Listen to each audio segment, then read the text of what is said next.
When I first heard about Tawny Kitaen's death a few days ago, I must admit I was saddened to hear that another 80s icon was gone. Truthfully, I hadn't thought much about this lady for quite a while, but what I remember about her, well, it might just surprise you. I think a lot of folks remember her best from her appearance in the video for Whitesnake's massive hit, Here I Go Again.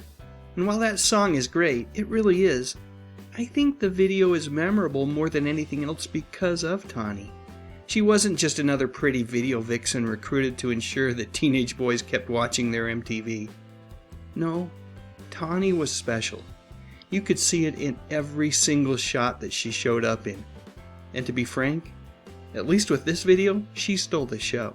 So iconic was this performance that one of my favorite bands, Bowling for Soup, mentions that moment when Tawny is on top of that car in their hit song 1985. Remember that one, folks? Such a great song. It really does capture the feeling of how awesome it was to be young during the mid-80s. So anyway, a lot of you will remember her best from that video. I, on the other hand, remember her best in this. Yep, good old Bachelor Party, one of Tom Hanks' first feature films, and an absolute delight from beginning to end. It was in this movie that I realized that Tawny's most endearing trait, the thing that I remember about her the most, was her smile. It had a genuine warmth to it that conveyed a sense of kindness that you didn't always see on screen. Yep, whether or not that surprises you, I don't know, but I truly believe her smile is what separated Tawny from the rest of the aspiring young starlets out there in Hollywood. Okay, the less said about this movie the better. I'm not a huge fan. But I know that there are those out there who enjoy this French film that was marketed to look a lot like Raiders of the Lost Ark. Spoiler alert, it really wasn't.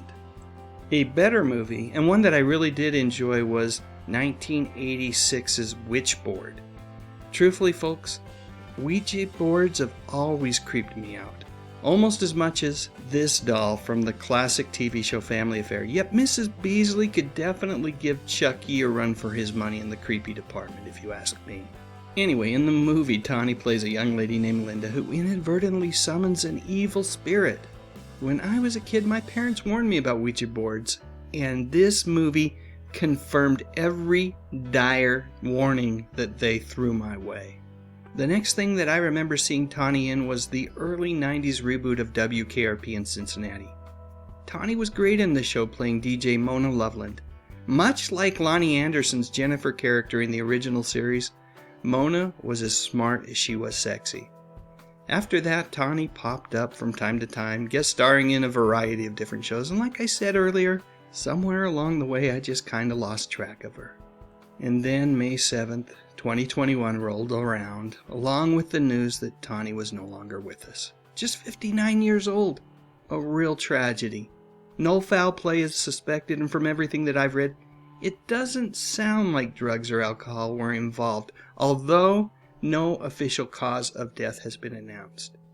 Her brother Jordan recently offered up his thoughts about her passing, and he said it was from a broken heart. And no, we're not talking about this guy. Don't worry, folks. Tawny's former husband, Whitesnake singer David Coverdale, is alive and well. Instead, Jordan says that Tawny was extremely upset about the passing of their father a few weeks earlier. Tawny had an extremely close relationship with him, and his death sent her into a vicious spiral of depression that Jordan believes she just couldn't pull herself out of. Now, before any of you question whether or not someone can die of a broken heart, I'd like to say that I've seen it happen many times.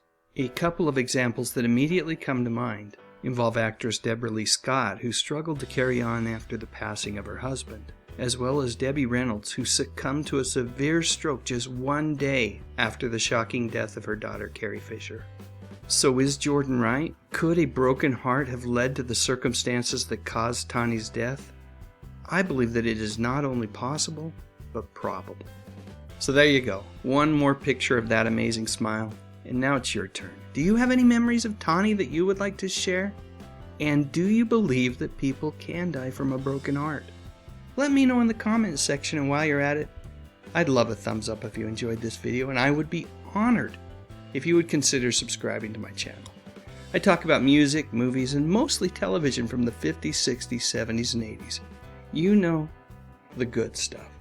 But most importantly, and as always, thank you so much for watching.